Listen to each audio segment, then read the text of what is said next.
Okay, I want to call to order the Amberley Village Council meeting of February 8th, 2021. Please call the roll. Richard Bardak. Here. Peg Conway. Here. Ed Hat. We've got his memoriam. Alita Kamine. Here. Tom Muthing. Here. Ray Warren. Here. Natalie Wolf. Here. Scott Larmer. Here. Andrew Kiki. Here. Chief Wallace. Here. And Rick Kay. Here. Okay, and if everyone could please join me in the Pledge of Allegiance, you can stay seated.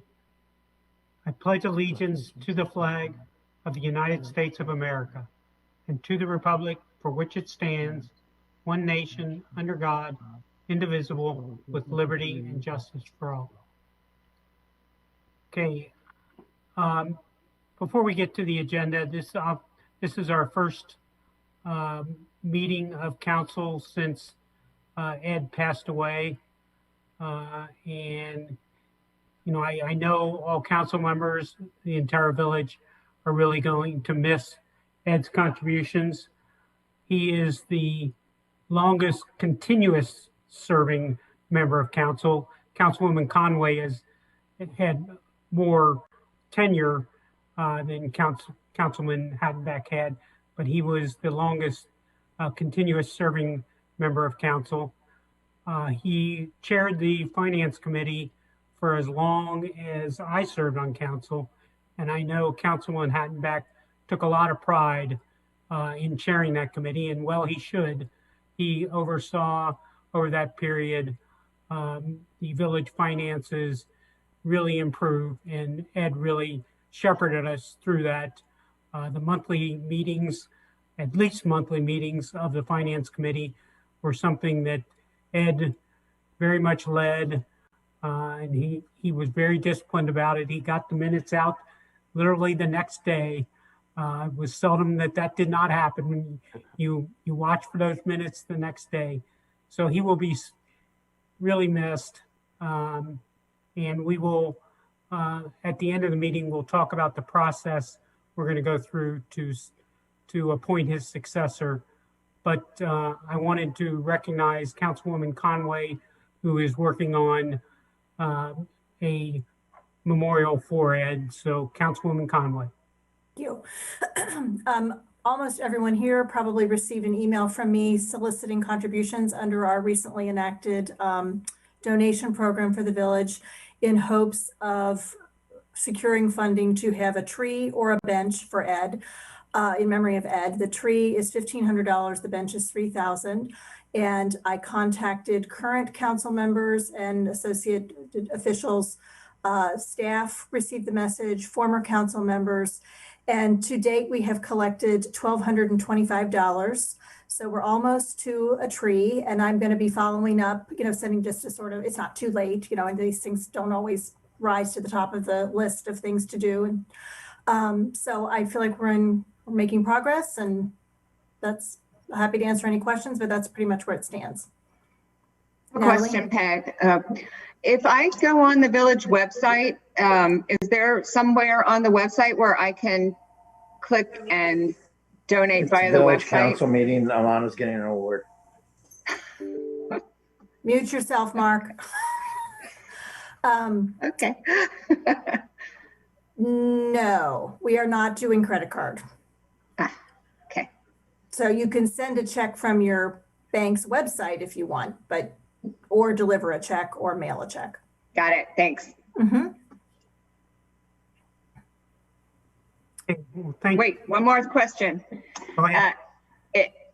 If sending a check through the bank, via the bank, do we send it to Amberley Village, Ed Hattenback Fund, or If to you your Peg? No, send it to the village, to Scott's attention, have the check made out just to Amberley Village and have a memo that said, Hattenback Memorial or something to that effect, but just send it to Scott's attention. Thanks. Mm-hmm. Any other questions? All right, thank you. First item on the agenda this evening is our minutes from our last regularly scheduled meeting. Those minutes were circulated in advance. Are there any changes to those minutes? Seeing no changes, we can consider the minutes approved. Next item is our finance report for December 2020. So our year-end our finance report for 2020. Thank you, Mayor. I'd like to talk just briefly about December financials, but then dovetail into the year-end report. So we wrapped up our fiscal year at the end of December. So December, in terms of earnings tax revenue, was a pretty good month. $189,000 was collected. That's about a 21% increase over December of 2019. So that was good news to close out the year. The village only receives property tax a certain time of the year. We did not receive any of that in December. From a unencumbered general fund balance, we ended December with a little over $6 million as our balance. But in terms of the overall, the revenue for the year ended up being at $5.8 million. So 5.8 was greater than what we had anticipated. As you are all familiar, we estimate our revenue in advance. So in December of 2019, we estimated that we would take in $5.6 million, but we did take in $5.8 million. So that was encouraging. The biggest portion of that is the earnings tax. So the earnings tax estimate that was established in December of 2019 was $3 million. Obviously, the pandemic had an effect on that. And at one point in time, we thought that we could potentially have an impact of about $500,000. That did not pan out, fortunately, but we did fall short of our collections of $3 million, fell short by about $55,000. So we collected $2.9 million in earnings tax in 2020. That particular increase, or that collection in 2020, was about a 1.3% increase over what we collected in 2019. So given the circumstances, we were extremely pleased with the collection in 2020. Another category for our revenue would be the property tax, because that is significant. It's over $1 million. We collected $1,054,000 in property tax, and that was about a 3% bump over the previous year's collections. One other category that we receive, and this comes typically through the state, is related to the property tax, but it's referred to as the homestead exemption, and the village collected $156,000 for that particular category. I've mentioned from time to time the assistance that we receive from the state of Ohio. It's referred to as the local government fund. And so we actually now are getting two different sources of that funding, and that totaled about $78,000 in 2020. A few years ago, you folks established the JEDS with Sycamore Township, and that has been very beneficial, financially beneficial for the village. So this past year, about $111,000 was collected through the JEDS that comes directly to Amberley Village. That would represent our share of the JEDS collections. A much greater amount goes to Sycamore Township, but our split there is a 90-10 split. Another category where we realize revenues is the cell tower up at the north site. That's an excellent source of revenue for the village. Typically, it generates about $90,000. This past year, council approved an extension of the cell tower lease agreement, and in return for that, the village received a $130,000 signing bonus. So that bumped our proceeds up for the cell tower. So we collected $238,000, which is $130,000 higher than what we normally do. So that was a one-time bump in our revenues there. So that helped get us to the $5.8 million in revenue that we took in. Interest for the village's funds, the amount that comes into the general fund totaled $114,000. That is down from our previous year of about $130,000, and we can expect that number to continue going down because interest rates are not what they were just a few years ago. The last item I wanted to mention is in regards to a land sale. The village booked $187,000, and that was the net of the land sale to the Lewis Animal Hospital, which is developing on the north site. So those are the major categories of the revenues that came into the village and netted $5.8 million. On the expense side of it, the village spent $5.3 million in 2020. And that was about $248,000 less than what had been budgeted for 2020. Built into that $5.3 million expenditure were transfers in the amount of $440,000 that partially funds our street program, funds our capital program, and also goes into the employee severance fund that would pay out money when employees retire from the village. This would cover any of those types of expenses. The village also had the expense of the $5.3 million was about $276,000 more than what we spent in 2019. So as you know, our expenses continue to climb, whether that's inflation or other expenses that we take. So that totaled about $279,000 in 2020. Our largest expense is the police department. The police department gets money through the police levy, which is a property tax, but it is a police levy that is accounted for separately, and that brings in $1.3 million to the village. But overall, the police department budget is $3.3 million, so $1.9 million came from the general fund. So with the revenues and with the expenses and how that all netted out, the village, as you've heard, did well financially in 2020, and we end the year with a little over $6 million as unencumbered general fund balance. I would just mention a couple of things. The COVID impact was certainly lessened by the CARES money that we received both from the county, the state, and the federal. So that was helpful for the village. We also continue to monitor the expenses of the impact of COVID because we really, it still has not been fully identified, but it is an ongoing situation. But the CARES money has ceased as of the end of 2020. We may see more if the federal government advances dollars as it relates to CARES. And then the second comment would be just a compliment to the staff. There has been a lot of work by our departments as well as the employees to control the expenses. I think you recognize that there's a culture here of paying attention to expenses and shopping around and making sure that the village is getting the biggest bang for the buck. And I just want to commend our employees and department heads for doing a great job of managing their expenses.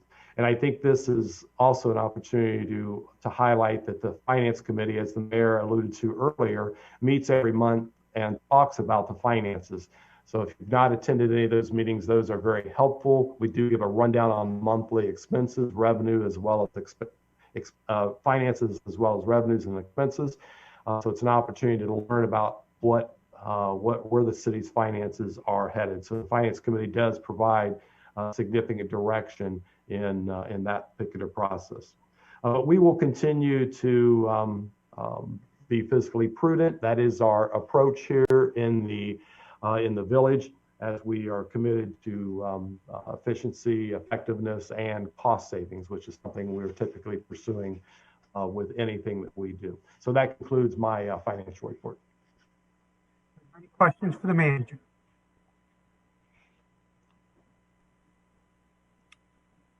Seeing none, thank you very much.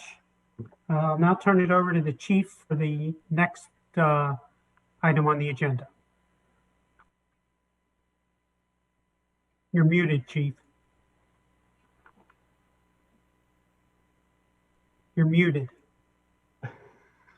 Just trying to get the click, it wasn't clicking. So each year, we, as a police department, we look to recognize certain residents, people in the community and stuff that have done things for the police department, with the police department, in many different ways. And this year, there was 4 citizen awards that were given out. This is kind of an odd way to do it, but Tammy has worked it out to where we take some pictures and we already given the awards out, but we feel that it's necessary to recognize each one of these members of the community for what they did. So start right here with Lana Nadell from the Marison JCC. She's been a longtime partner and advocate of the Amberley Village Police Department, has collaborated with the department to develop videos, campaigns, children's books to promote safety and police partnership in the community. Her commitment to actively engaging in the community and developing stronger relationships with the police department has been an outstanding catalyst to furthering the goals of the police department and our officers. With that said, Lana has given a lot of abilities from Mark Fisher and Jennifer Cash and leadership from the JCC to continue for us to grow this partnership and move forward. And, you know, she doesn't miss a step. If our grant comes out and we don't see something, or if she feels there's an opportunity for us to help her, you know, or her help us, I mean, she's right there and she really never turns away. So on behalf of the police department, I want to thank Alana Nadell for her Citizen Award of Excellence.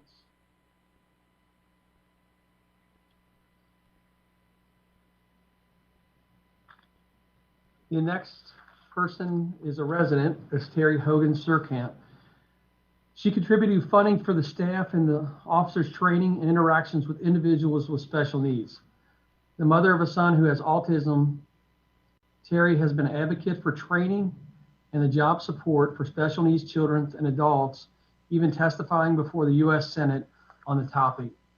Terry has brought to light several different things for the police department on interactions with on the autism spectrum, and she's gave us the ability to bring in an outside source that we probably could not have brought in. We've completed one part of it, and we'll complete the second part this year. But on behalf of the Amberley Village Police Department, I'd like to thank Terry Hogan Surkamp for her excellence and her Citizen Award. Thank you.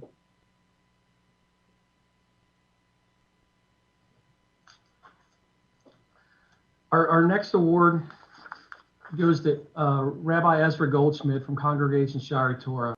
He's been a proactive liaison between the Amberley Village Police Department and the congregation and working to stop the spread of COVID over the past year.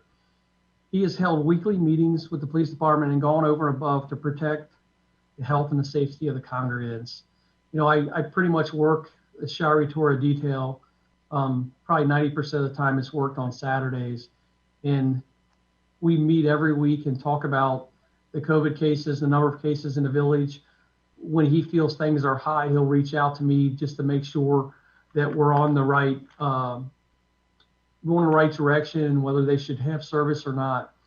But over and above that, he stays after every service himself and goes through and wipes down everything from door handles to water fountains to chairs. And I think no one really realizes how much he actually does, and he goes over and above. So on behalf of the police department, again, I would like to thank Rabbi Ezra Goldschmidt for his award of excellence. Thank you. The last one is kind of a different one. It's a unique one. It's Cara Vasilio from Dimitrios V Restaurant, located just outside of Amberley in Gulf Manor.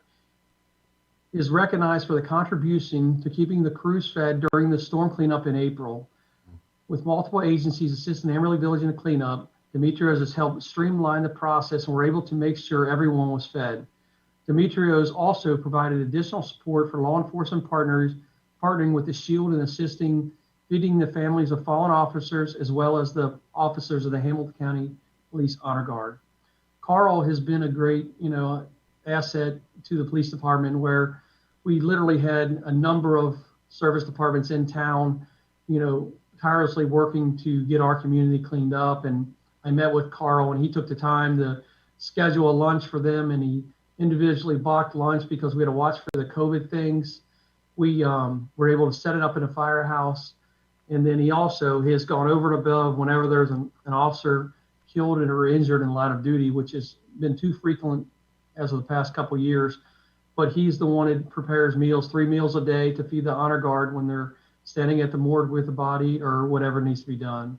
So on behalf of the Amberley Village Police Department, we want to thank Cara Basilio and the staff at Dimitrios Restaurant for their continued support of us and everything else they do. Thank you.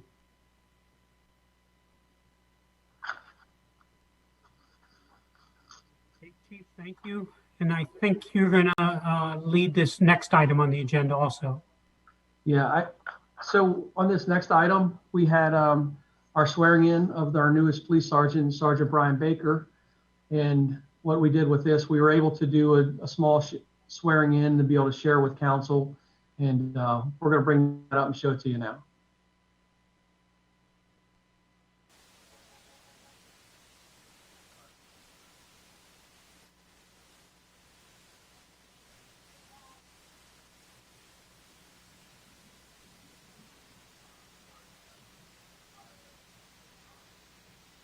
Does anybody else have sound?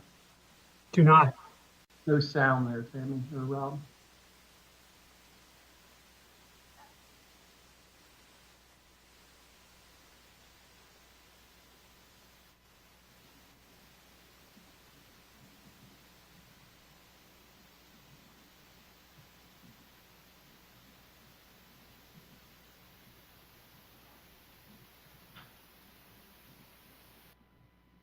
Okay, this was the swearing in of Sergeant Baker. We're happy to have him on board. Sorry that the audio wasn't there, but you know, Brian's going to do a great job for the police department, and I commend the command staff, Lieutenant Bloom, Sergeant Smithcast, and Sergeant Gehrig, Sergeant Gehring, Sergeant Canning Shaw for being on here today to follow in the footsteps and just, you know, continue to be part of this and lead these guys to, you know, be future supervisors and leaders in the department. And they've taken Brian under their wing and they do a great job.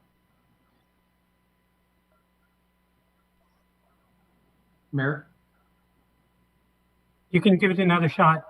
And just so I saw Natalie brought the comment up, just so you're aware, I had my mask on, but during the swearing in, I took it off because we were distanced. We had the ground marked.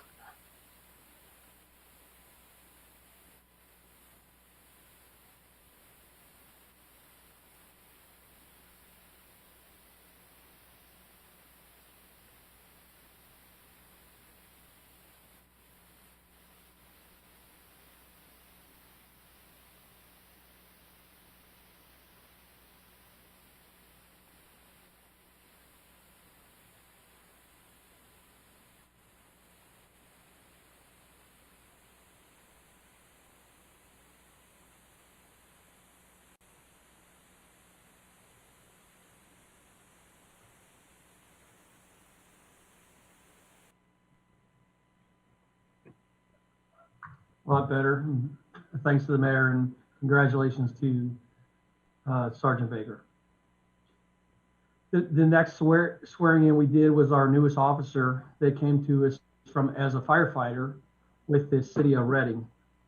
Brian Vaughn is actually a former law enforcement officer with the village of Laughlin, where he actually served in the rank of a lieutenant over there. He decided to go into fire service full-time, stay as a part-time officer with St. Bernard with the Reading, and now in February or so, we brought him on board as a part-time officer where he's really fit in well. I think he's doing a great job, and I think he's a great asset to the department. So this is a swearing in for Brian Vaughn.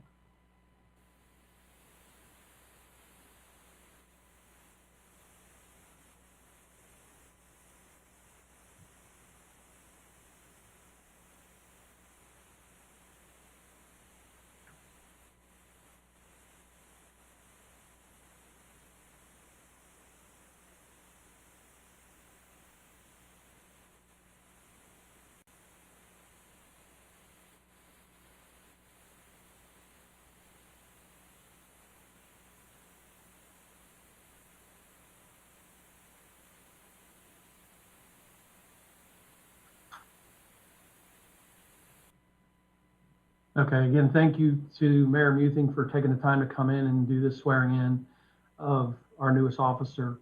We appreciate council, you know, having the confidence that when we hire these people and promote the supervisors. And, you know, the reason they're all on here tonight again is they probably won't be on every council meeting, but it gives them an opportunity to see more of the behind the scenes of what goes on with council and learn personalities and everything else for, in the future when we begin to change leadership in the police department. Thank you very much. You know, as I've said a number of times, in fact, every time I've got a chance to swear in an officer, this is a real privilege on my part to do that. You know, every time I swear in one of your officers, it is so apparent that they take this oath very, very seriously. And I think that is to your credit and to their credit also, that they do take, this is not something that they just recite. They hear those words and they live those words. And so we really appreciate that. Thank you. Okay, we'll now move on to committee reports. First committee is the Police and Fire Committee. All right, thank you. The committee met on January 20th to discuss the purchase of 2 new cruisers. You are all aware that this is kind of like an ongoing thing that it happens. We replace some cars as they get to be high mileage and increase in repair costs, and then they're moved into different other uses and then eventually surplus. So in the 2021 budget included the purchase of 2 cruisers. The village expects the lead time for delivery to be 6 to 9 months, as was the case for the purchase of the cruiser in 2020. So they wanted to go ahead and get this going. The current 2015 Chevy Tahoe is one of the vehicles being removed from the road, which is approaching 100,000 miles. This vehicle houses a light tower on its roof that is used for nighttime emergency operations for flood lighting. This was obtained through a grant several years ago, and it needs to be used on a Chevy Tahoe. So that's why we're going with a replacement Tahoe. The Tahoe interior has a broken down seat. Oh, this is the old one, sorry. The state of Ohio has awarded the state contract for the 2021 Tahoe model to Chevrolet of Aurora. The state purchasing schedule is very cost effective, and the cost of the vehicle is $38,750. The second vehicle being replaced is a 2014 Ford Explorer with 120,000 miles. Its condition is fair with a bad vibration when driving and worn out suspension. The state of Ohio has awarded the state contract for the 2021 Ford Explorer to Larkin Greenwood Ford, which again is the most cost-effective way of making these purchases. And the cost is $33,745. Once delivered, each vehicle needs to be equipped as a cruiser, which will be done by PAR Public Safety in Blue Ash to install lights, etc. They will salvage whatever they can from the previous vehicles. The cost for each vehicle to be equipped is about $10,000. So therefore, I move that we pass resolution number 2021-3, authorizing the purchase of 2 police cruisers at a cost of $38,750 for the Tahoe and $33,475 for the Ford Explorer, and then an additional not to exceed $10,000 each for the changeover. So moved. Second. Second. Okay, it's been moved and seconded that we adopt resolution 2021-3, authorizing the purchase of 2 new police cruisers. Are there any questions or comments? If not, it has been moved and seconded that we adopt resolution 2021-3. All in favor? Aye. Aye. Aye. Any opposed? Being noted that the resolution passes unanimously. And that concludes my report. Thank you. We'll now move on to the Finance Committee. And as the second member of the Finance Committee, I will make that report. This is a little bit of an unusual. We're asking for an additional appropriation for 2021, and this resulted from a CARES Act fund payment that the check was cut back in December. And as you probably all remember, under the CARES Act fund at that time, all payments and commitments were supposed to be made by the end of 2020. And so we had in fact had the work done and made the payment for this. But in the process, the company that was doing this work was going through an acquisition, and their checks were put in a pouch and mailed to out of town, and the pouch was lost. So we got a request to replace the check after they made all attempts to find it. But because the amount was appropriated last year and the payment was made last year, we have to make an appropriation into 2021 to allow us to make that payment. And luckily that under the CARES Act, we've been given till the end of 2021 now to make that payment. So I am moving to approve Ordinance 2021-5, which would do an appropriation for $6,850 for that payment. Again, this was a payment that was made last year. We're just replacing the check this year. Second.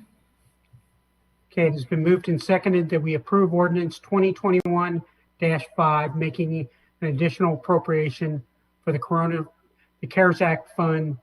Are there any questions or comments? If not, it has been moved and seconded that we adopt Ordinance 2021-5.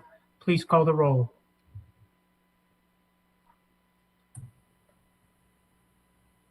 Tammy, you're muted. Yep, sorry about that. Rich Bardak, Yes. Peg Conway, Yes. Alita Kamine, Yes. Tom Muthing, Yes. Ray Warren, Yes. Natalie Wolf. Yes. Okay, thank you. And that concludes the report of the Finance Committee. We'll now move on to the Public Outreach Committee. Thank you. Over the course of the last year, the Public Outreach Committee and the Human Rights Commission have been working to create a document that provides citizens who wish to come before council and speak with some guidance and guidelines designed to promote respectful discourse. The reason being that there were often times that residents would come to council with a general complaint on some matter, which during the course of their speaking at the podium, this speech would sometimes devolve into specific accusations against specific people or general ad hominem complaints against entire groups of people, much of which had little to do with the actual reason for coming before council to speak. The guidelines are meant to direct speakers to use respectful language and to stay on topic. Example, sorry, dog. Examples are given within the guidelines, and the guidelines, it's my dog Chico, will be made available to anyone who wishes to speak before council. Next, and in the same vein, the Public Outreach Committee reviewed and updated the Code of Conduct for Amberley Village Council members, which was already in existence. Both documents are incorporated into the single document entitled Guidelines for Respectful Discourse. I'd like to make a motion that Council pass Resolution 2021-4, which is the resolution adopting guidelines for respectful discourse. Second. Moved and seconded that we adopt Resolution 2021-4, adopting guidelines for respectful discourse and code of conduct for council members. Are there any questions or comments? If not, it has been moved and seconded that we adopt Resolution 2021-4. All in favor? Aye. Aye. Are there any Aye. any opposed? Be it noted that the resolution passes unanimously. And I want to thank the Human Rights Commission for all of their work on this resolution and helping us to get through this. And I think it leaves us in a much better place. one more thing, the committee also had the opportunity to preview 2 promotional videos that were created for Amberley Village. One video focuses on residential life in Amberley, and the second focuses on the business environment in Amberley Village. Both videos, well, we viewed them on YouTube, but I believe they will be available to view on Amberley's website, USB drives, and other venues to be determined throughout the community. But hopefully everyone will soon get to see them. And I think that Tammy has actually been posting bits and pieces of them on social media. And I hope, more people are able to see the work that she's put into that. And that concludes my report. Are there any questions for the Vice Mayor? Okay, we'll now move on to the Streets, Public Utilities, and Sewers Committee. Thank you. The Streets, Public Utilities, and Sewer Committee met on January 27th. And the content of that meeting is before you in the context of Resolution 2021-5. Last March, the village submitted bids for mowing services at the various sites in the village, and the bid was awarded to Fredericks.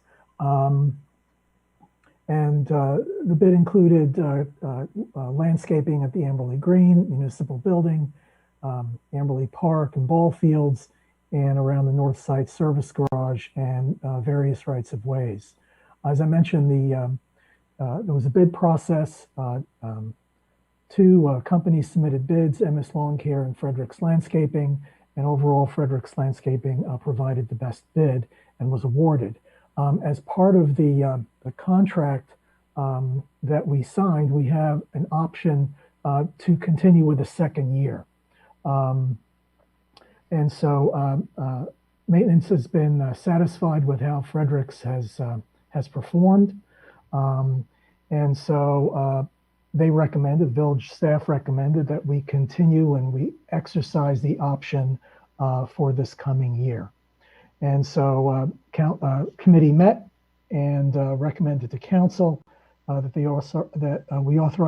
council authorize the village manager to exercise the option year with Fredericks. And so before you is Resolution 2021-5 to do that, to have that purpose. So that's before council to renew the mowing services contract to Fredericks Landscaping. Second. It has been moved and seconded that we adopt Resolution 2021-5, authorizing the village manager to renew the contract for mowing services. Are there any questions or comments? If not, it has been moved and seconded that we adopt Resolution 2021-5. All in favor? Aye. Aye. Aye. Aye. Okay, be noted that the resolution passes unanimously. And that concludes the Streets Committee report. Thank you. We'll now move on to the manager's report. Thank you, Mayor. I wanted to mention 3 items. The first, you've made reference to the Human Rights Commission, and just want to let you know that we do work with them. Specifically, the chief has been in attendance at a couple of their meetings. I think it's been very helpful for him to interact with them. So just want to make you aware of that we do continue to support the Human Rights Commission. The second item I wanted to mention is we have an annual financial report. It's not bedside reading for most people, but it is a requirement for the state of Ohio. It's necessary for us to report in their predetermined format. It's not a format that makes it easy to understand, but it's in a more of a contextual format of fund accounting, which is what we comply with here in the village. But that particular document is a public document. It is available to the public. So any of our residents that are viewing are able to contact the village and we can provide a copy. It'll also be made available on the website. We do put an advertisement in the paper because that's one of the requirements, is to let everyone know that our annual financial statement is available. And then lastly, on that particular topic, our finance department will review that at their next finance committee meeting. And then the last item is I wanted to talk about, sort of pick up on what Vice Mayor Wolf referenced as the work that had been done primarily by Tammy Reasoner, but the Public Outreach Committee had talked significantly about the distribution of the residential life video. We want to take an opportunity tonight to show that video during the council meeting.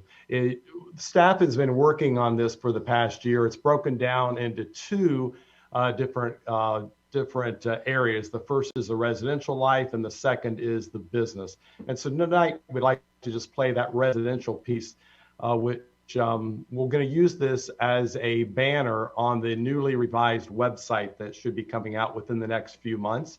So it's an opportunity for us to showcase it there, along with our different approach on the website, but it will also be shared with realtors, residents that might be interested in moving to the village, give them a glimpse of what life in Amberley is all about. And then, as Vice Mayor Wolf mentioned, we will be making it available with our new resident packet, putting on USB drives and promoting it throughout the village.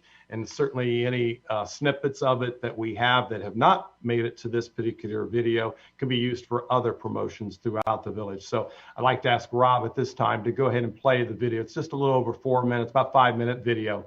So Rob, you can go ahead. Thank you.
Okay, that was a great video, but that was not the video that we wanted you to view. So I'm sorry about that. Had some technical difficulties.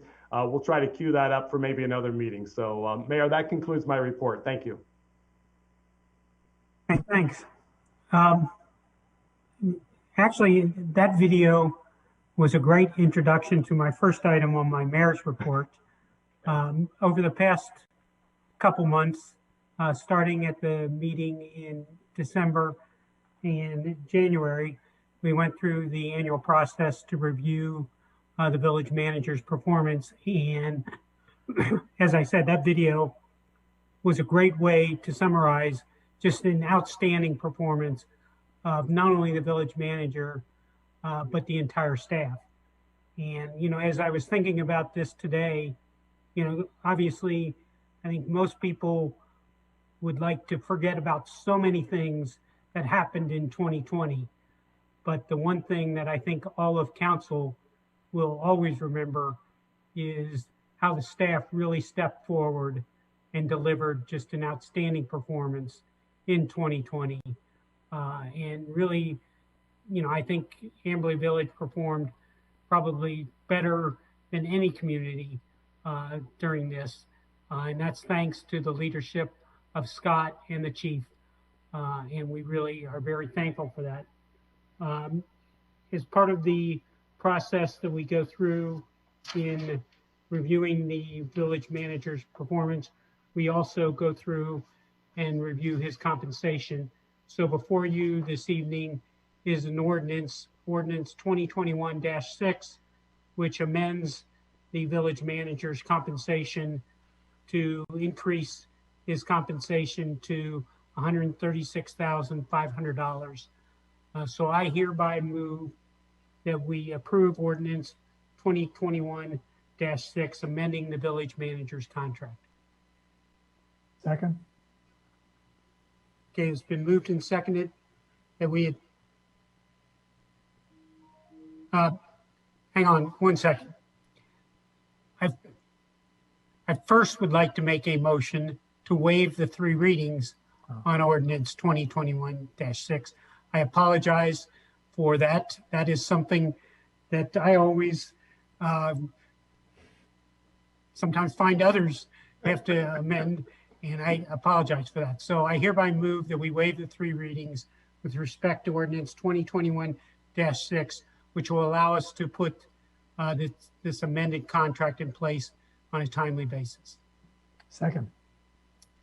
Okay, it has been moved and seconded that we waive the 3 readings with respect to ordinance 2021-6. Are there any questions or comments on that? If not, it has been moved and seconded that we waive the 3 readings with respect to ordinance 2021-6. Please call the roll. Richard Barda, Yes. Peg Conway, Yes. Lita Kamine, Yes. Tom Muthing, Yes. Ray Warren, Yes. Natalie Wolf. Okay, I would now like to make a motion to approve ordinance 2021-6, which amends the village manager's contract. Second. Okay, it has been moved and seconded that we adopt ordinance 2021-6. Are there any questions or comments? If not, it has been moved and seconded that we adopt ordinance 2021-6. Please call the roll. Richard Bardak, Yes. Peg Conway, Yes. Lita Kamine, Yes. Tom Muthing, Yes. Ray Warren, Yes. Natalie Wolf. I think that was a yes. Okay, now I'd like to make a motion to have this ordinance declared an emergency, which will allow us to put the amended contract in place on an appropriate timetable, and it allows the retroactive change to the village manager's contract back to the 1st of January 2021. Second. Okay, it is moved and seconded that we declare Ordinance 2021-6 as an emergency, which will allow for the immediate preservation of the public peace, health, and safety, and it shall go into effect immediately. So please call the roll.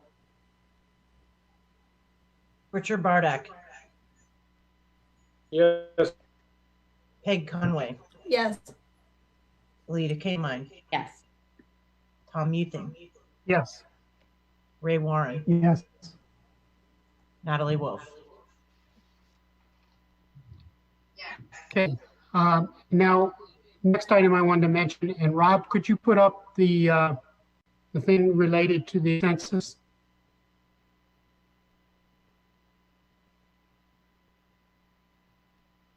Okay. Now, as Councilwoman Conway noted, we received this thank you related to the census. They did misspell Amberley, but it was still a good thing to receive. And Amberley received this recognition from the U.S. Census Bureau because of its excellent outcome for the census efforts. Amberley communicated the need for residents to complete the census on using many of its communications channels, and it hosted people from the count or from the census at our council meetings. All of this effort resulted in a self-reporting percentage of over 88% for village, which placed Amberley in the top 10 of all cities, villages, and townships across all of Ohio. And so I want to thank everyone, principally the residents of Amberley, for achieving such a great outcome, which was very important, especially in this year, which eliminated the need for visits to people's homes, which obviously would have been challenging during this period of COVID. So Rob, you can take that down now. Now, the last item I wanted to bring up was, and I mentioned this early on, is the process we will through to replace Councilman Hattenback, replace that vacancy. This council has had one vacancy in an earlier period, and so, you know, I think this council then and this council now is very committed to a very open process to replace that vacancy. And so, you know, similar to the process that we did the last time, we will go through a posting of the vacancy, and then we will get applicants in. We will go through an interview process, and then council will make that appointment. And, you know, we would like to do that as quick as possible, but at the same time, we want to ensure that we have this open process to ensure any people that might be interested in that opening, that they are given a chance to apply. Now, the previous time we had a vacancy, it was in that large position, which meant that anyone in the entire village could apply for this. But this time the vacancy is in District A. So any person that wants to apply needs to be a resident of District A. If there's any questions about our districts, you can call the Village Hall and ask a question. And on our website, there is some description of the districts. So, you know, what I would propose is that we go through a posting of between, you know, at least 2 to 3 weeks to allow people to apply. And then we will come up with an interview schedule. And I think what I propose is that Scott will send out something for some dates roughly 3 to 4 weeks from now so that we can do this. you know, I would have ideally liked to get this vacancy filled by the March meeting, but I think that will be very difficult. And so I think what we ought to strive for is to get the vacancy filled well ahead of the April meeting, which maybe will allow the appointee to participate in some committee meetings ahead of that meeting. So, you know, if we can get it done by towards, you know, the third week in March, I think that would be good. Are there any questions related to that? Ray? Yeah, hi, Tom. Yeah, a couple of questions. Do we still have, correct me if I'm wrong, I believe we had some paperwork the last time we had a vacancy in terms of like guidelines for applicants, something like that. I'm not, I'm not certain of that, but for some reason that seems what I Yeah, remember. the last time what we requested is people to submit a letter stating why you were interested, and also to submit their resume or list of experience so we know the background of the candidate. So we will request a very similar thing. Okay. The second question I have is when you mention trying to have someone participate in committee meetings prior to the April council meeting. So I'm assuming that they would be attending committee meetings, but we would not appoint that person officially until the council meeting. Or can we appoint that person outside of a council meeting? You can't, I mean, council will need to meet to approve, but council will be conducting the interviews, and similar to what we did last time, Right. is that we will probably have a special council meeting to have the vote for that. Okay. Now, you know, whether the person has been sworn in ahead of time, they could still attend committee meetings. They would not be a voting member of a committee, but they could still attend committee meetings to get a better feel of what's going on. Sure. Great. Councilwoman Conway? Yeah, I just wanted to kind of affirm or encourage that the timeline be very spelled out so that for us and for the interviewees to know, so we're not scrambling to try to get all the dates, like when we're going to interview. That's always such a difficult thing to get everybody aligned for a special meeting. So it's helpful to me also to have the calendar. That's a good idea. Scott and I will get the timeline out to everyone by Wednesday of this week. Councilwoman Kamine? Yes, thank you. Just a follow-up question on the committee question. It's, I believe committee assignments, Mayor, are your, like, kind of your purview to make. So just if, you know, if people are interested in this, I don't think, like, they don't have to be like applying to be the chair of the finance committee, right? They're not applying for Councilmember Hattenbach's committees necessarily. So it's, is that correct? Okay. That's correct. So that should give us a little bit, just so that people understand that, you know, if they don't, that shouldn't deter people who might want to be on council, but might not want to be on the finance committee, or might not find that that's their most, you know, their best talent. Yeah, I mean, after we appoint the new candidate, depending on their interest and their skills, we will have to relook at committee assignments. Great, thank you. Any other questions? So we will get that out to everyone, and then we'll get time on this everyone's schedule. And that concludes my mayor's report.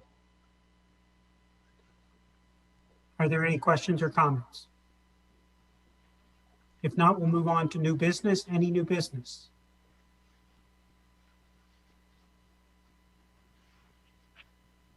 Seeing none, we will adjourn the meeting. Thank you very much.